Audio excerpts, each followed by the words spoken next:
Happy Halloween, everyone. So today I'm going to be giving a Halloween-themed talk on Shobogenzo Zuimonki. So I, took the text and searched for the terms death and demons. And so, talk on various topics related to those two things. So just as a reminder, in case you missed the last time we talked about this text, or if you don't come in the morning, or we read from it every morning. So this text, Shobogenzo Zuimonki, is Koun Eijo, so that is Dogen's sort of primary successor. The notes that he took during Dogen's lectures for a period of about half a decade in kind of his early teaching period. So when Dogen's assembly was still in Kyoto before they had moved out to Echizen, where Eiheiji was founded. So this first passage, and another thing too, so Hojo-san has made a new translation of an older manuscript of this, the one that he himself had translated before, and that is available from other translators, is a version that was edited by a person named Menzan, who was an important figure in our school in the 18th century, and he edited this text, but we're not really sure what his sources were, so that was kind of the version that was available before this older manuscript was found in the early 20th century in a temple called Choenji, so the version is called the Choenji version. So this first passage that I'm going to read is one section that does not appear in the Choenji version. So this is only in the Menzan version of the text. So we don't know if Menzan added this maybe from some other source, or if it was edited out of the Choenji version for some reason. So it's a little bit unclear. But I think it's sort of an interesting passage. So this is it. In the assembly of Zen master Fujiao, there was a monk who, when he was sick, wanted to eat meat. The master allowed him to do so. One night, the master himself went to the infirmary and saw the sick monk eating meat in the dim lamplight. Although the monk thought he was putting it into his own mouth, it was not him, but a demon who was eating. After that, whenever a sick monk wanted to eat meat, the master allowed him to do so because he knew such a monk was possessed by a demon. Thinking about this story, we must carefully consider whether to allow such a thing or not. There was also an instance of eating meat in the assembly of Wuzu Fayan. Whether allowing or prohibiting it, all the ancient masters surely had their own deep considerations. So this is, kind of a curious passage for a number of reasons. One thought that kind of occurred to me was, maybe, there's a book that was written by a scholar recently that is sort of about the institution of marriage in Japanese Buddhism. So of course nowadays Japanese Buddhism is unusual because priests can marry, and of course in other Buddhist traditions they can't. And another thing that this book looked at was eating meat. So of course meat eating was also completely prohibited for Mahayana Buddhists until the late 19th century, when they made all these reforms, sort of. It's a kind of long subject, but in his research, though, it seemed that there were a lot of instances of monks eating meat prior to the lifting of the bans in the 19th century. And so it may be that by Menzan's time, things had become a little more liberalized, and he put this in here as a way of kind of saying it's okay to eat meat, and putting Dogen's name on it to make it sound more official. So that's one possibility. It does seem sort of like a strange conclusion, you would think, reading this, that when you hear that there's a demon eating the meat, maybe you wouldn't want to allow them to eat, like the demon to be, satiated with its, meat eating.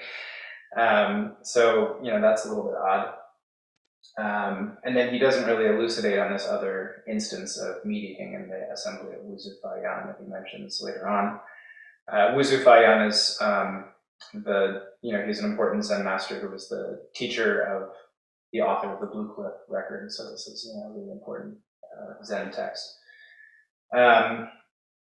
So anyways, I just thought both for the demon reference, it's good for today, but also, it's a good opportunity to talk a little bit about vegetarianism in our tradition and meat eating. So, of course, this has pretty much gone by the wayside in Japanese Buddhism. The one kind of instance in which we do maintain vegetarianism is that, we don't eat meat at the temple. So all of the meals that we cook here, particularly if they're using temple funds, are always vegetarian. If someone, kind of brings meat as an offering, kind of unaware of the fact that, we don't normally eat meat at the temple, that's fine, we'll still accept it and make use of it. But the rule is not to, to maintain vegetarianism at the temple. And I think, this is something that I'd like to talk about maybe more expansively in the future. I think that, it's an interesting topic because of the difficult ecological crises that we're going through right now and the degree to which meat eating contributes to those problems. So, of course, the reasons that Buddhists were not eating meat were, basically because of the notion of interconnection. That in the Bonmokyo, the Brahmanet Sutra, so that's the text that our precepts derive from. There's, a passage where it basically says that, any animal that you eat could have been your mother or father in a previous life, so therefore you shouldn't do it. So that's one way of thinking about it. Another is, of course, just now with the ecological issues that we're facing with climate change and global warming, that our decision to consume meat has an impact on this whole global network of interdependent origination. So I think that there are reasons to maybe re-examine our commitment to vegetarianism in this tradition, at least for people who take vows and so forth. I mean, we do take a vow not to kill, and of course that's how it was understood by Buddhists until very recently, was that meant not eating meat. I mean, in the case of early Buddhists, the idea was if someone else killed it and gave it to you as an offering, like, not really specifically for you, but they had some meat around and they gave it to you, that's kind of okay because they're not doing killing. But there was a prohibition even in early Buddhism that if you knew that an animal had been killed on your behalf, you weren't supposed to accept it. So it's pretty clear that that's how that precept was understood. So it was only again in the late 19th century that this changed, and part of it, it's kind of funny actually. So in Japan at the time, so like up until the 19th century, people didn't eat much meat. And there was actually this campaign started by the government to encourage people to eat more meat because they felt that the Japanese were weak compared to Western people. And they thought, Western people eat a lot of meat, so we need to eat more meat so we can be like tough and strong like them. This was an actual like program, and they had like a slogan for it and everything. So that was part of, that was happening at the same time that, the Buddhist prohibition on meat was going away. So anyway, there's a lot of interesting stuff around meat eating and vegetarianism in our tradition. So I just wanted to touch on that there. Oh, and another interesting thing about this passage is this starts off in the assembly of Zen Master Fujao. So this person was a student of Dakui. So Dakui was the creator of the kind of koan study method. And this person Fujao was also the person who transmitted or basically gave Dharma transmission to this guy Nonin, who was the founder of the Nihon Darumashu, which was this band of sort of Zen people who, all kind of, a lot of them ended up practicing with Dogen, but Dogen had to spend a lot of effort kind of reforming their confused ideas about Zen. And I mentioned this before, this was like this mail order Dharma transmission thing. So Fujao was the person who certified this guy's enlightenment via postal service. Excuse me, Doju. Yes. By mail order, you mean send in and receive? Okay. Yes, yeah. So basically, this person, Nonin, was basically the first Zen master, I guess you could say, in Japan. He studied some texts and thought that he had achieved awakening. He wrote a letter to this person, Fujao, and said, "This, this is what I experienced. Can you certify my awakening?" Basically. And for whatever reason, this person said, "Sure," and sent him some kind of certificate in the mail.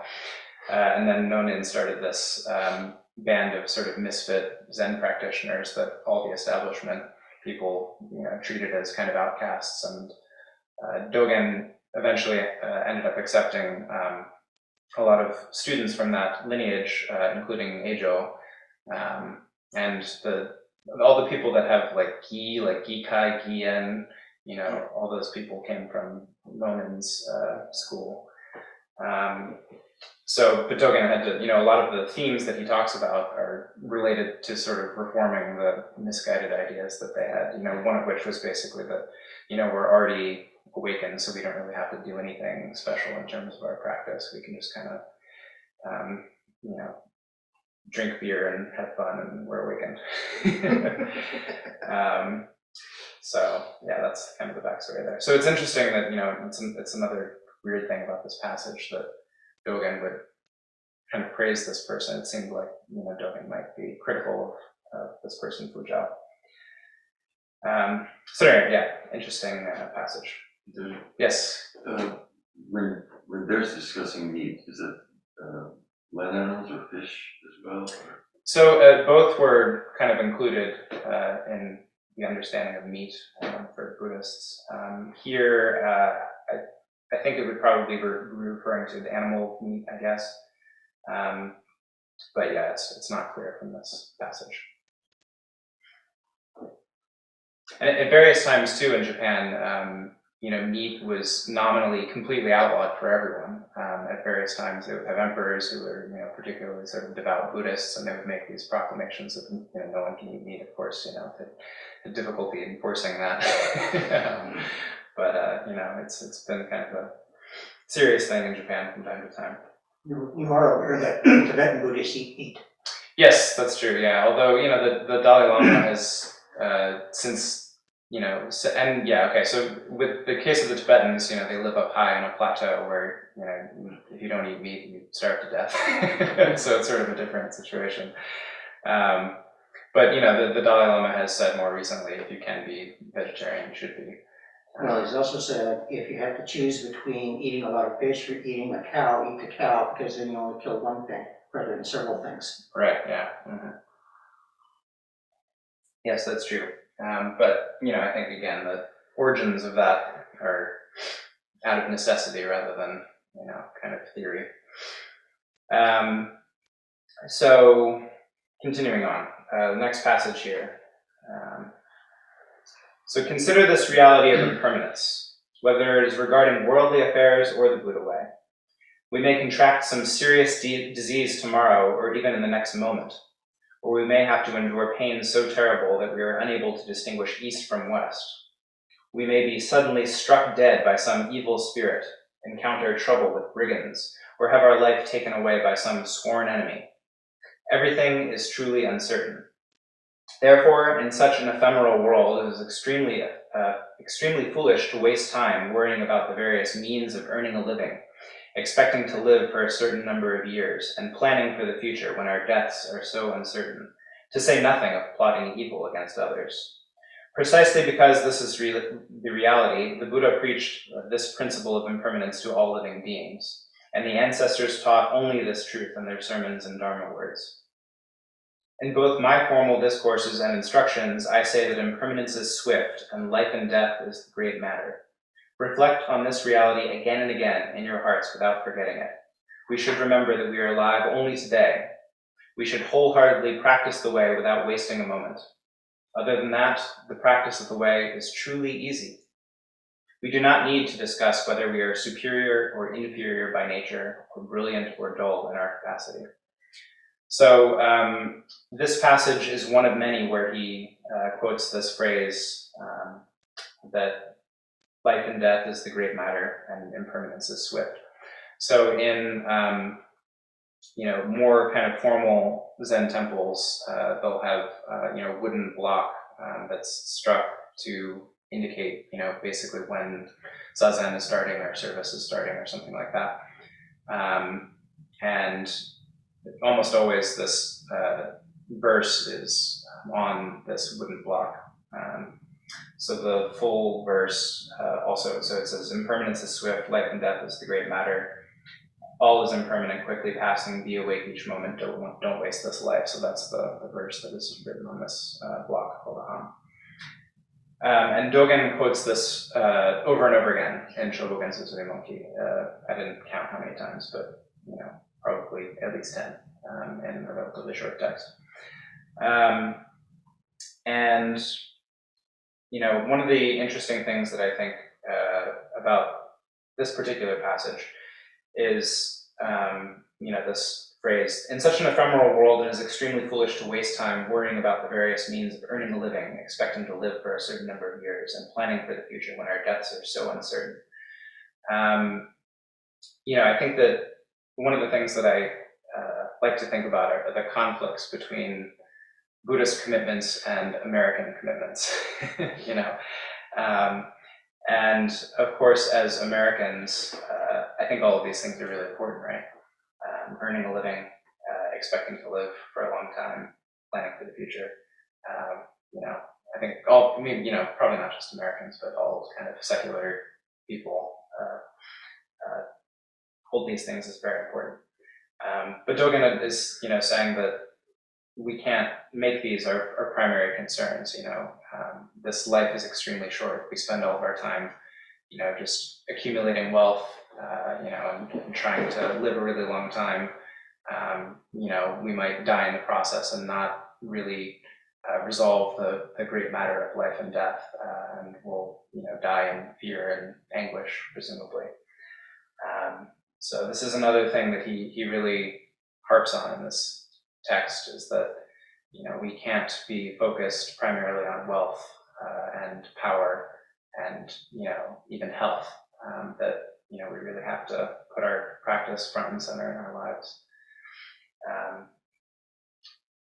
So at any rate, I included that because this notion of being struck dead by some evil spirit it can happen anytime.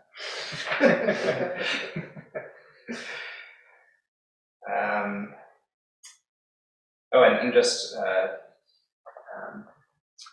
for your interest, that phrase, impermanence is swift, life and death is the great matter. This comes from a dialogue between Huineng, who's the famous sixth ancestor, and one of his students. So that's the source of it, from a text called the Transmission of the Lamp, which is really important. It's fully translated now, actually, in English. I noticed it hadn't been for a long time, but there's a complete translation that's out now. But this is, one of the kind of earliest texts that gives a lot of the stories that would later become koan stories about encounters between Zen masters and their students.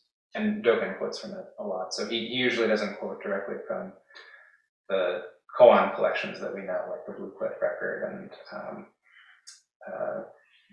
the Gateless Barrier and these kinds of things. And he quotes from this text, the Transmission of the Lamp. Okay, so next one here. One day, Dogen instructed, in the continued biographies of eminent monks, so this is another collection of sort of obviously accounts of important monks, and this one's quite old, so I think this one's from the 7th century, so before Zen was around. So there's a story about a monk in the assembly of a certain Zen master. This monk worshipped a golden image of the Buddha, as well as the relics of the Buddha. Even in the study hall, he always burned incense and prostrated himself in the front of them, honoring them and making offerings. One time the Zen master said, "The image and relics of the Buddha that you worship eventually will be harmful to you." The monk was not convinced. The master continued, "They are haunted by the heavenly demon, Papiyas. You should throw them away at once." As the monk was leaving in anger, the master shouted after him, Open the box and look inside. Although angry, the monk opened up the box. Just as the master had said, a poisonous snake was lying coiled up inside. As I think of this story, images and relics of the Buddha should still be venerated because they are the bones left by the Tathagata. Nevertheless, it is a mistaken view to think that we can attain realization just by worshipping them. Such a view will cause us to become possessed by demons and poisonous snakes. In the Buddhist teachings, it is said that veneration of relics has merit, and therefore it surely brings happiness in the human and heavenly realms, just like venerating the living body of the Buddha. In general, it is true that if we venerate and make offerings to the realm of the three treasures, our faults will disappear and we will gain merit. The karma that leads us to evil realms will be removed, and we will be born in the realms of humans and heavenly beings. However, it is a mistaken view to cling to such activities and say that we have attained the Buddha's realizations through these acts alone. The Buddhist children should follow the Buddha's teachings. To reach Buddhahood, we should make an effort to practice the way wholeheartedly. The genuine practice, being in accordance with the Buddha's teachings, is nothing other than just sitting. The essence of our practice in this monastery. We must keep this in mind. So this is another good Halloween story, I think. We've got this sudden appearance of a poisonous snake inside of a box containing relics. So what does this all mean? So I guess it's fairly straightforward, but the first paragraph, says that this person is always venerating images, even in the study hall. So the study hall is a place called the Shuryo. So in a formal Zen monastery, there's a building attached to the Sodo, so the monks' hall, where people do their meditation practice and also eat and sleep. And we have a footnote here that says that Dogen wrote elsewhere that you're not supposed to set up altars in the Shuryo. There's already one there for Avalokiteshvara, and you're not supposed to have your own kind of personal altar. So this monk is kind of breaking that rule by having his own altar set up in the study hall. And then the Zen master is, basically saying that, this isn't a good practice because you're too fixated on it. You're so attached to this one particular approach, and perhaps ignoring your Zazen practice in favor of just, venerating statues, that, it's leading you in a bad direction. And then, Dogen says that we, should still be respectful of, the images and relics of the Buddha. So it's not that we should, treat them without respect or, throw them away or something like that. But, he's basically saying that this isn't a practice that will kind of lead you to any kind of real awakening. What he says is, it will surely bring happiness in the human and heavenly realms, just like venerating the living body of the Buddha. So this word for happiness here in Japanese is fukubun. And this refers specifically to happiness within samsara, rather than kind of beyond samsara or nirvanic happiness, you might say. And that contrasting notion of happiness is called do-bun, so the same bun, but do means way or awakening. So that's, kind of, nirvanic happiness, I guess you could say. So basically he's just saying that, at least in the way that things used to be understood, venerating images can get you a good rebirth, and maybe you'll be in a better position to become a monk who does a lot of zazen in the next life or something by venerating images all the time. But it's not going to lead you to awakening in this lifetime. So he says, yes, we should respect Buddhist images, but really it's just sitting that leads us to awakening. So the genuine practice of being in accordance with the Buddha's teachings is nothing other than just sitting, the essence of our practice in this monastery. So, he says this frequently elsewhere. I think it's in, it's probably in Fukan Zazengi that he lists all these various practices that Buddhists do. So, chanting the Nembutsu, offering incense, doing prostrations, etc. All of these practices, he says, are unnecessary. All we really need to do is Zazen. It's not to say that you can ignore, Dogen does make this clear that I think he treats just sitting as sort of the wellspring for everything in our practice. But if we're not kind of receiving those teachings from our Zazen, we can still do a lot of Zazen and not get anywhere with that practice. So he makes it clear elsewhere in Shobogenzo Zuimonki, for example, that we have to depart from the ego-centered self. If we do a lot of Zazen without, while still being completely egotistical, we will not be able to get anywhere with our Zazen. All right, so I think I'll do one more and then we can wrap up. Let's see.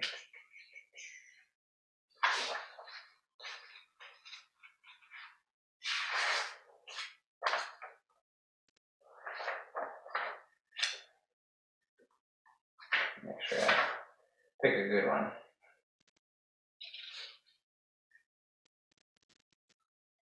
Okay, I can do this one.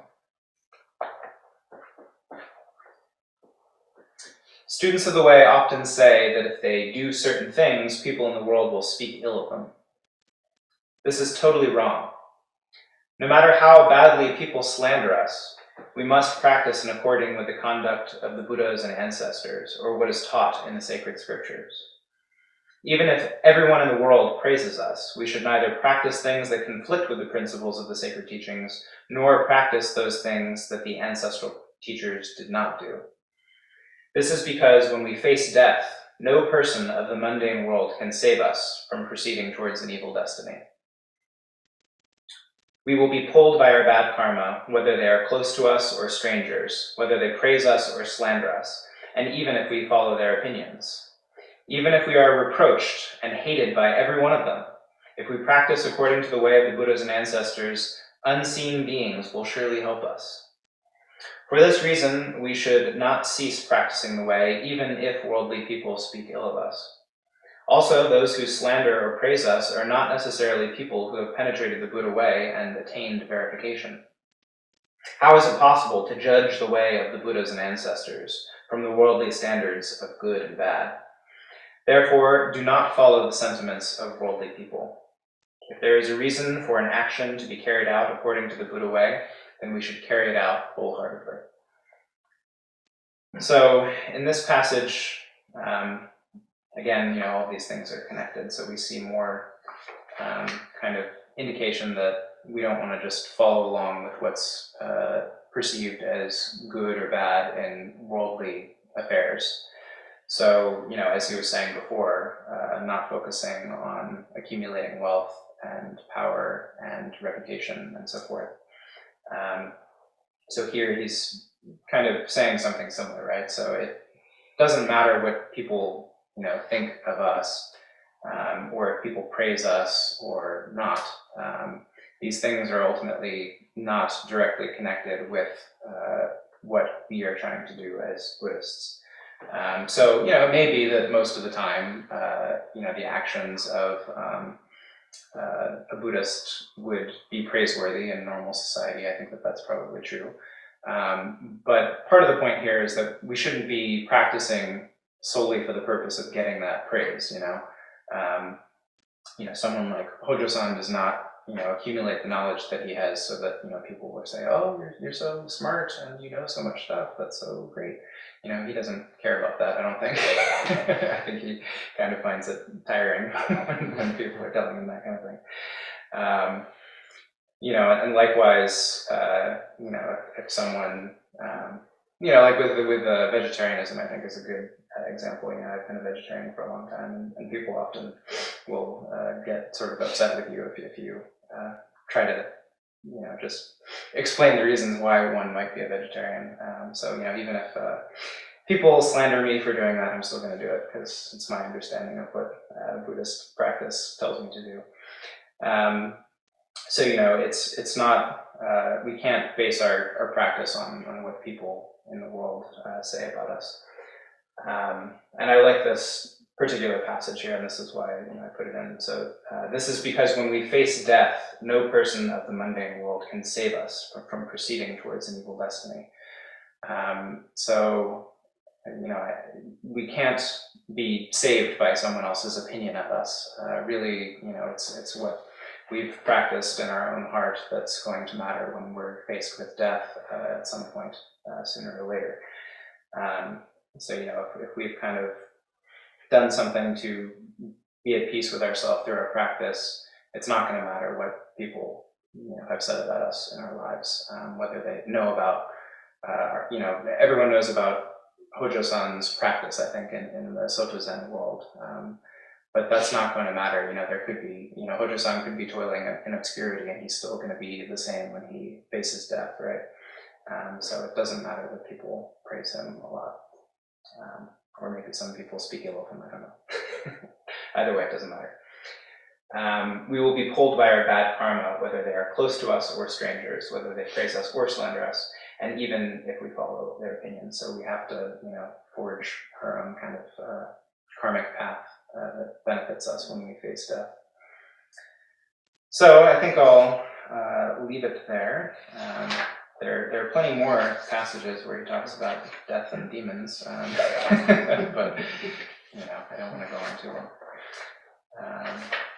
So thank you, everyone, and if you have any questions or comments, please let me know. Thanks. So you know the story of Padme Zimbabwe, bringing Tibetan Buddhism into Tibet? The relationship to demons? I'm not sure. Oh, I know that there was like a guy, like one dharmic guy and one kind of magician guy who had to make the ground like safe for Buddhism or something. Well, the king of Tibet wanted a teacher, so they sent a monk. And when the monk came into Tibet, there was hailstorms, earthquakes, and he said, "Fuck this." And he went back and sent a message saying, "I'm sorry, I can't come. Your country has too many demons. However, I have an exorcist I can send to you." And that was Padme Zimbabwe, the Nyingma lineage founder. So what he did is he went into Tibet and he used mantras to pin the demons to the side of the mountains and then chant the Dharma over and over again until they converted to Buddhism.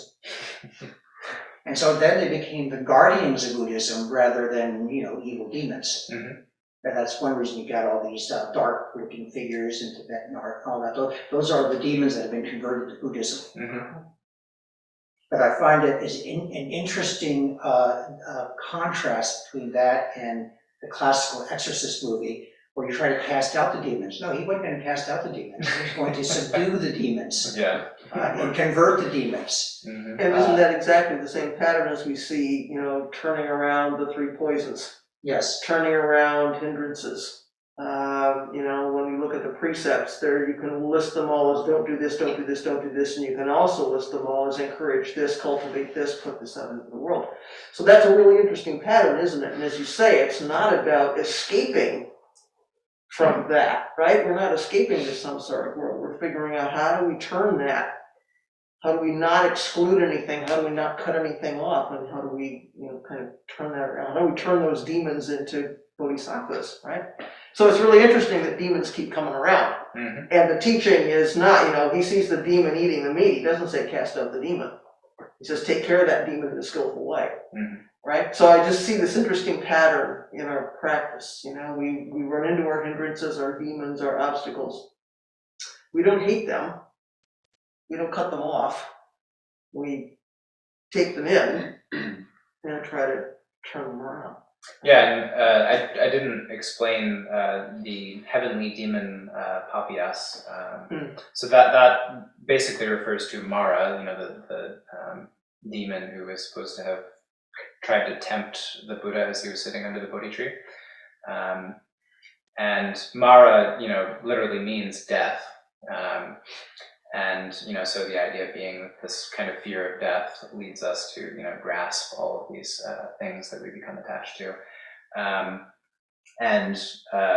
that point, in a lot of the later sort of Mahayana texts, Mara is often depicted as being sort of in the entourage of the Buddha, because the Buddha has kind of conquered death essentially. So death becomes actually a supporter, of the Buddha, because once we've overcome our fear of death, it no longer serves as a negative influence in our lives, but really it's just kind of part of life and death. And that's the other thing too that I should have mentioned is so there's a festival of Shobogenzo, of course, called Life and Death, Shoji, and these two characters are kind of presented as a compound. So when Hojo-san translates it here, he writes it as life hyphen and hyphen death. So kind of trying to capture that idea that they're not two different things, but really they represent samsara together. And so I think the idea is once we understand that sort of compounded nature of life and death, then Mara ceases to be kind of a threat to us and becomes, instead our protector deity. So yeah, thank you for that. Yeah, I had heard that story, but it was a little rusty. Yeah. Hey, Doju, Yes. after you have the next one, I think Hennis just has his hand up. You probably can't see Okay. him. Yeah, sure. Go ahead. Yeah, I had a question that's more about Buddhist cosmology, if you could answer that. But I'm curious, where demons fit into the whole idea of the six realms and all of this other stuff. And we often don't really hear about this because the cosmology isn't focused on much anymore. But I've always been curious, where, how a lot of this fits in. Can you be born as a demon? Are they just some sort of syncretism that wasn't really addressed in that, or what? So in the case of Mara, he is actually a heavenly being. So that's the term was the heavenly demon Papias. He is supposed to reside in a particular heaven, and so yeah, he would be in the the uppermost realm. So he's doing well. I don't know if that, I don't know why he was placed there as opposed to somewhere else. I guess you could come up with a variety of sort of theories as to, why the figure of death would be placed in a high realm rather than a low one. I think the idea probably being that death itself is not a negative thing. It wouldn't really make sense to place death in the hell realms or something, because we're not supposed to fear death ultimately, right? So yeah, this Mara and the heavenly demon Papias, in this particular case, is residing in heaven. So I don't know if you have a follow-up question to that. You may want to talk about six realms.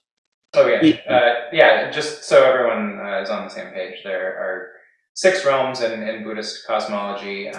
So there usually three that are considered fortunate and three that are considered unfortunate. So the fortunate ones are heavenly beings, so the asuras are like fighting demons, sometimes they're called, but they're actually like demigods.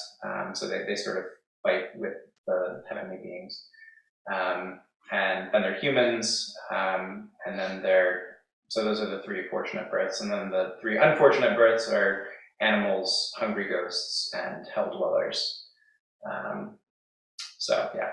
You might notice it's three binaries, like heaven and hell. So there's three binaries in there. Right.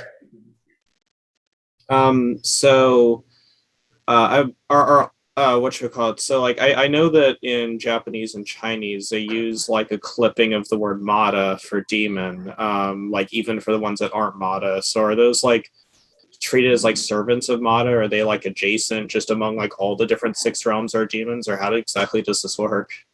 I don't know. I'm not a demonologist.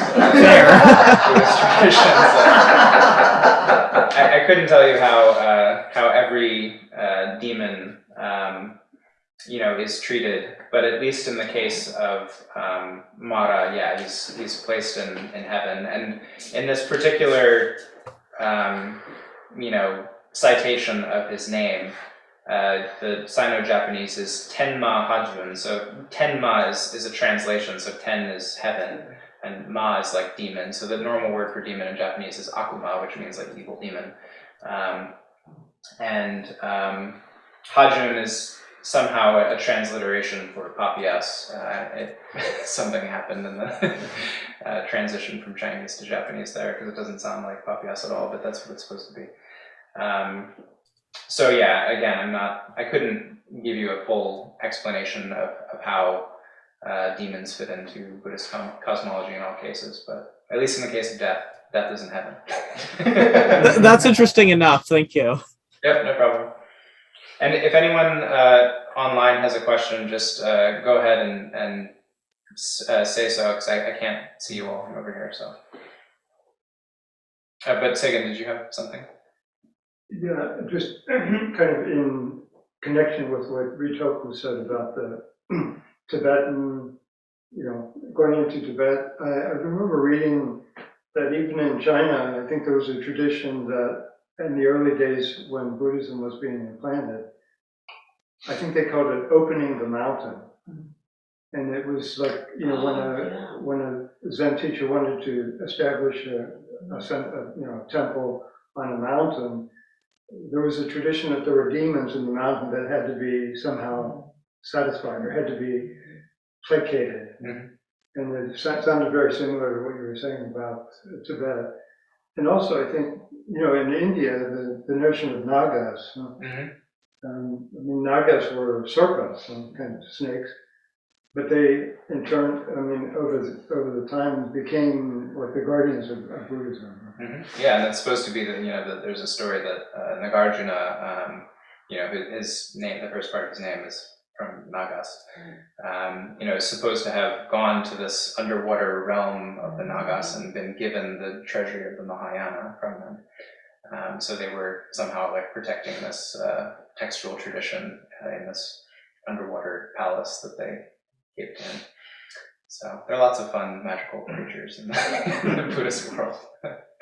Yeah, and if you read, the original Mahayana texts, they'll often give you this long list of all the creatures that are in the assembly of the Buddha at the time that the sermon is being given. So there's Nagas, they're like sort of these half bird, half human creatures, and all kinds of fun things, nature spirits and so forth. Yeah, sorry. Well, first, thanks for the ghost story. Yeah, it's pretty scary. It sort of felt like we were in a little campfire.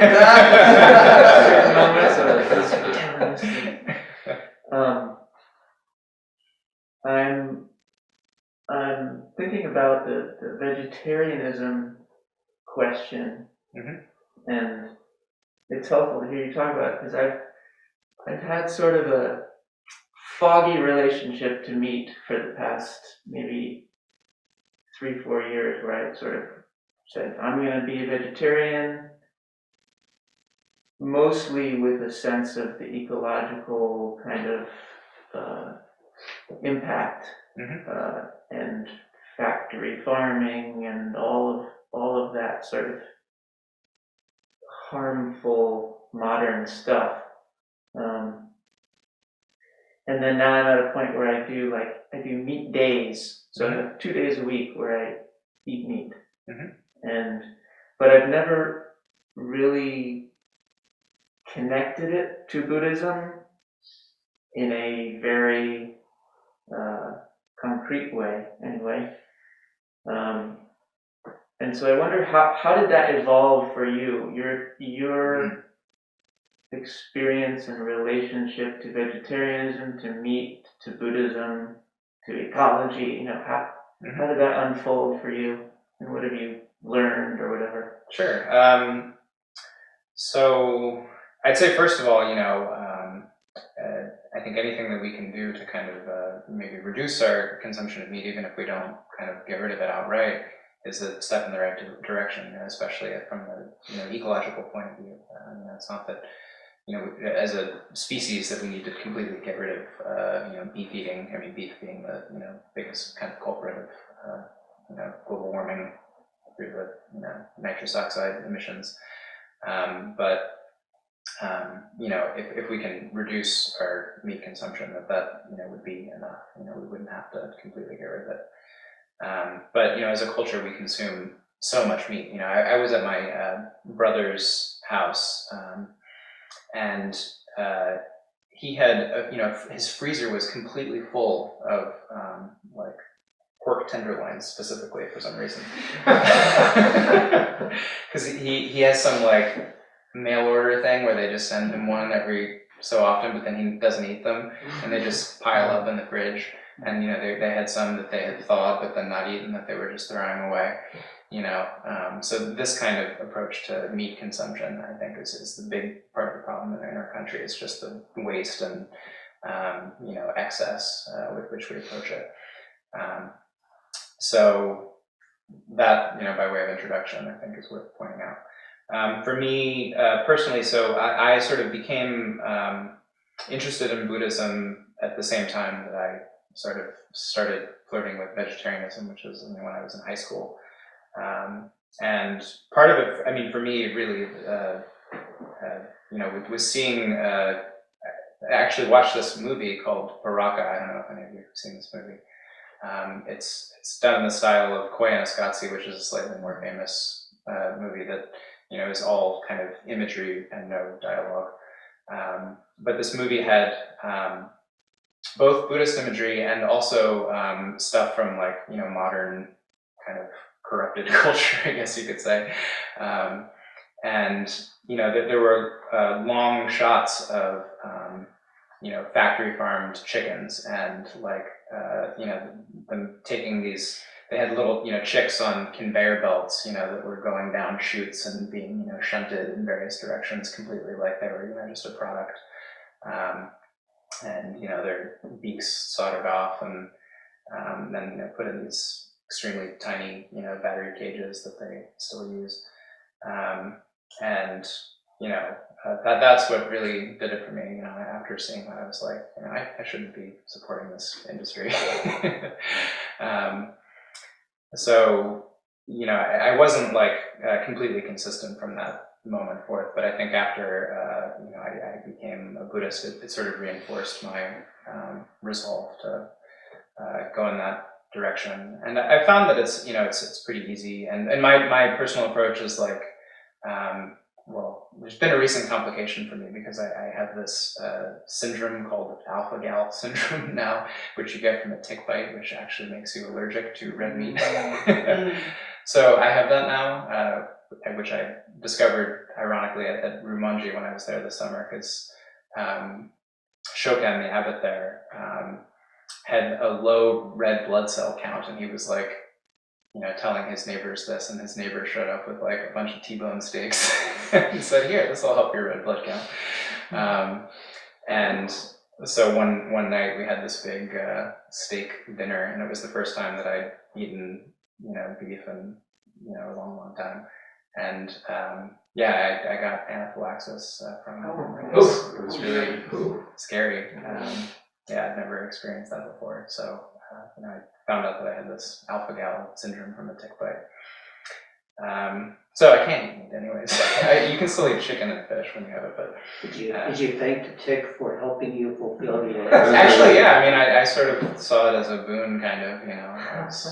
Now I can just say I'm allergic to meat. I don't have to be like I'm.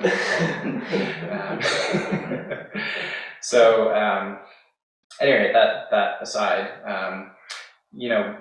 when I'm eating at a relative's house or something, and they've prepared meat, and I don't say, no, I'm not going to eat this. I just accept what's offered. I take that kind of early Buddhist tradition to heart. But if someone's like, do you want me to order you a steak? I'll say no, because in that case it's like up to me what is going to be coming for me. So I think we need to be flexible. We don't need to be dogmatic about it. But I think that it's an important part of our practice, and I think it another way of thinking about it is sort of it brings compassion up in us, because we eating meat is very normalized, obviously, in our culture. We do it without thinking about it. It's not like every time we order a burger, we're thinking about, the death of that animal, as, which was necessary for it to come to us. We're not going through that in our mind. We're not seeing those images. So, it's very easy to just eat meat without thinking about it and not think it's bad because everyone does it and it's very normal and so forth. But I think that when we, choose, to be vegetarian as part of our practice, we're doing it explicitly with, kind of the lives of other creatures in mind, or if we do it with that approach at least. It's a way of kind of cultivating our compassion. So I think that's another way that it can connect with our practice. I don't know. Yes. Yeah, so, on this subject of meat, I've been, vegetarian since I was like 14 years old, or 13 or 14 years old. So it's so much longer than I've practiced Buddhism. So Buddhism was not part of my life. Coincidentally, since it's Halloween, probably my biggest inspiration for vegetarianism was the great horror film, The Texas Chainsaw Massacre. Never able to consume meat again. But since starting to practice Buddhism, I think it's made me reflect on my vegetarianism a lot more, and it is something that it's rather than making any sort of political argument or anything like that, is around mealtime, it makes me just kind of think about what I put into my body and what is it that makes me sustain my own existence, and to what extent does my own existence depend on harm being caused to other beings. But I read or heard a story, I can't remember, I think it might have been like Shiniru Suzuki or something, or someone like that, who had a student who was a vegetarian, and thought that this student was clinging too much to this vegetarianism as part of their identity. And one time they went out to lunch together. Shiniru Suzuki ordered a burger, the student got like a salad, and before the student had a chance to say, Suzuki ate the other person's salad and just left the student with the burger to eat, and because he believed that person needed to be brought down a couple levels because he's wearing that vegetarianism as an appendage of their own ego. And so, wondering if you have any thoughts about that. Can that be just another thing that we cling to? Just offer him a hamburger. Well, I might die. But I think that I've heard that story too. And I think that, we've all probably experienced like the very self-righteous vegetarian, who is on a high horse about it, and, will make a big fuss and make sure that everyone kind of notices that, they're being vegetarian, and, maybe, takes every opportunity to sort of chastise everyone else around them. So yes, I think that of course can be a problem, and it's the same with any aspect of our practice. Someone who does a lot of zazen can, get into the zendo 20 minutes early, and make sure that everyone kind of sees how beautiful their posture is, and there are all kinds of ways that we can do this with various things that are otherwise good, that we turn into this instrument of ego. So of course that's I think something that we need to be aware of. As with regards to that particular teaching, it sort of reminds me of some of the things that Dogen says in Shobogenzo Zuimonki. So for example, that there's a debate about whether we should buy new robes or patch them. And Dogen basically says whether they're new or patched, the important point is not to get attached to what we're wearing, because there are a lot of instances of monks kind of showing off how patched up their robes are, It's like, look how frugal I am. But then Dogen also says, that being said, we should probably just patch our robes. because it's, it is the more frugal thing to do. So we can do it without, attaching to it. And I think in this story, maybe the problem that I have with Shunryu Suzuki, like forcing someone to eat a burger is, actually, that probably is the right practice to eat the salad, but, just don't attach to it. So, yeah.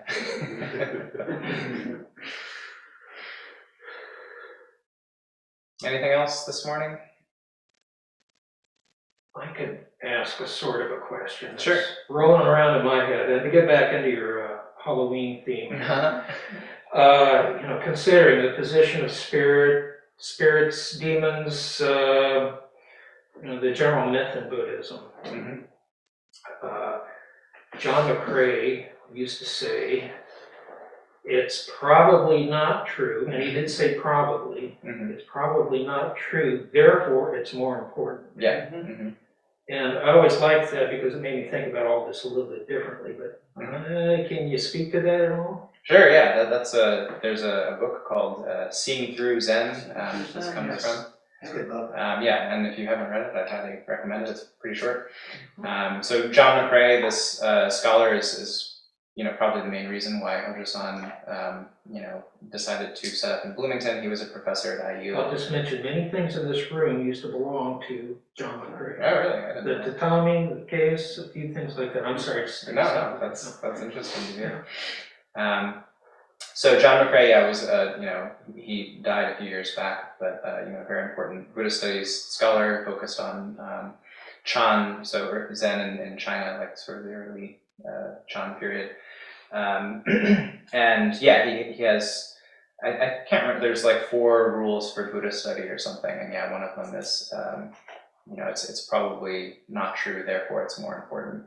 And the idea being that, in Buddhist texts, they're, especially when they're talking about some ancestor, they usually take the form of hagiography. So that is like a version of the story that, plays up their importance and how great they were and everything.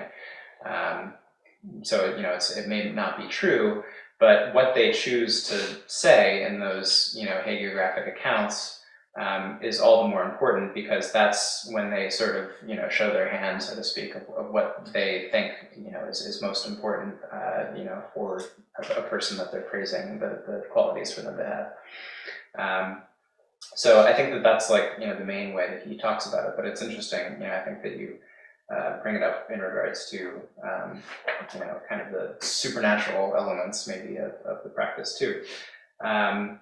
So, I mean, I think that practically speaking, at this time, so in the 13th century and prior, people probably did literally believe in a lot of these spirits. I don't think that they're purely metaphorical in many instances. But that's not to say that they aren't sometimes. Like, for example, this story of, the poisonous snake showing up in the relic box. That seems to me sort of more of a metaphorical use of sort of a demon, the serpent. And I think that phrase from John McCrae fits in well there. It's probably not a true story. Like, someone probably, obviously made that story up, it would seem. But because of what's being taught there, that we shouldn't be attached to, statue veneration or relic veneration, it serves an important kind of teaching purpose there. So yeah, I think that's a really interesting point that we should be aware of probably when we see these accounts of the supernatural. And one could extend that too to the Mahayana tradition that tends to give the Buddha many more kind of supernatural powers than he was originally sort of portrayed as having. So being able to shoot beams of light from in between his eyes and make all of the realms in the universe visible simultaneously and stuff like that. It's obviously a teaching about interconnection, right? And kind of the vastness of this network that we live in. So yeah, probably not true. But, can I add a little bit? Yes, please. I was also thinking about your comment about unseen beings. And I think about the psychology of an unseen being. I mean, we often feel like there's somebody kind of there watching you. It's sort of a way to make you behave. Yeah. So it's, you know, a kind of an important idea, I guess. Well, I think so, and I think in the West, we so want to reject some of that out of hand, right? We're scientific and logical, and those unseen beings, we like to reject them, you know? When I was in grad school, I had a prof who, when we were talking about Buddhism and Buddhist stories and all that, we never used the word supernatural. It was the realm of the fantastic. Because if you use a word like supernatural, it means outside of nature. Well, there is nothing outside the Buddha way. So if we think of these things perhaps not as supernatural, as outside of something, but as perhaps the realm of the fantastic, because even our ideas are not unreal, they exist within the Buddha way. I've always remembered that because I think that's kind of helpful. It keeps us from just rejecting that, saying, but that's superstition, I don't have to think about that. Whereas, as you said, it kind of doesn't matter. What's the point of the teaching? The point of the teaching is non-grasping or interconnection or whatever. So if we don't think of these things as supernatural, outside of nature, outside of the Buddha way, simply as something which is a part of that, perhaps it's easier for us to relate to those unseen beings, right? I mean, it's kind of like, unseen beings can be, you know, people who lived and died and are not here now, but I mean, we just talked about John McRae, he's still here, right? I mean, he's still here. So it's interesting how we consider that, I think, as, you know, logical scientific Westerners. Yeah. I cut you off, I'm sorry. There's also a story about a Zen master who always talks to himself. I can't remember the name of this person. He's always, you know, reminding himself, you know, Doju, are you paying attention?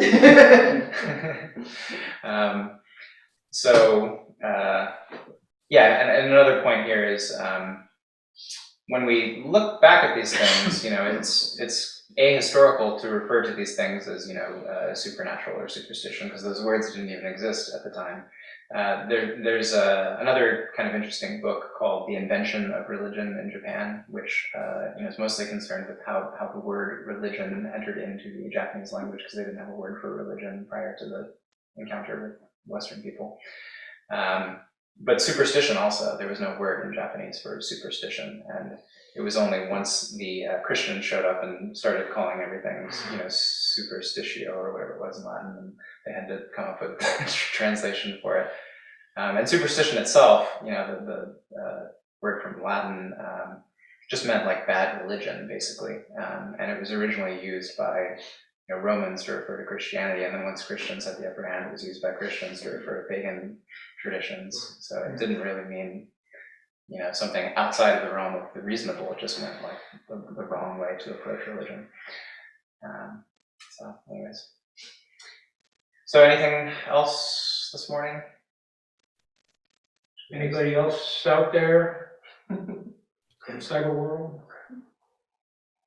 Yeah, I just was thinking about something, which is that this whole idea that just because it's not real, it doesn't mean that it doesn't have like strong important meaning. Something that I've seen come up a lot in doing religious studies is that this seems to apply to basically most religions. Like most religious study scholars believe that early Christians and early Jews didn't literally believe things like the Genesis account and stuff like that, but these were sort of myths that were interwoven with their faith in God and stuff like that, that people were supposed to look at allegorically. And just in the modern day, we kind of have a lot more fundamentalism that makes us sort of assume that this goes back all the way to the past, and that it just in general, religion has had a tendency to sort of mix sort of like aspects of faith where it's sometimes hard to tell. Yeah, I mean, I think, and it's also important to note that it's not necessarily an either or proposition. You know, something can still sort of serve as a metaphor while also being taken as truth, you know, in the sense that, you know, it can still have a like purpose of you know, teaching something, some kind of lesson that we use in the real world, while sort of relying on kind of a story about deities that may or may not be taken as truth. So yeah, I mean, it's sort of hard to piece together exactly how ancient people understood their myths. I mean, I think that there is a lot of evidence to suggest that, pre-modern people did, literally believe most of the stories that they were told, while also simultaneously, using them as lessons in their kind of non-fantastic lives. But yeah, it's an interesting thing to study. And I think that we have to be careful too, because I think we always want to take things that we read about from the past and like kind of convert them into what we would find acceptable in the modern day. So a lot of people say, oh, Dogen didn't really believe in rebirth. But there's absolutely no evidence for that from what he writes. I mean, he talks about rebirth all the time. In one of those passages that I read, he says that, venerating relics and images will lead to a good rebirth. So it's hard to say, hard to square like how he would not believe in rebirth while making statements like that. So at any rate, I mean, I think that it's worth investigating, but we have to be careful not to, kind of breathe our own ideas into the past.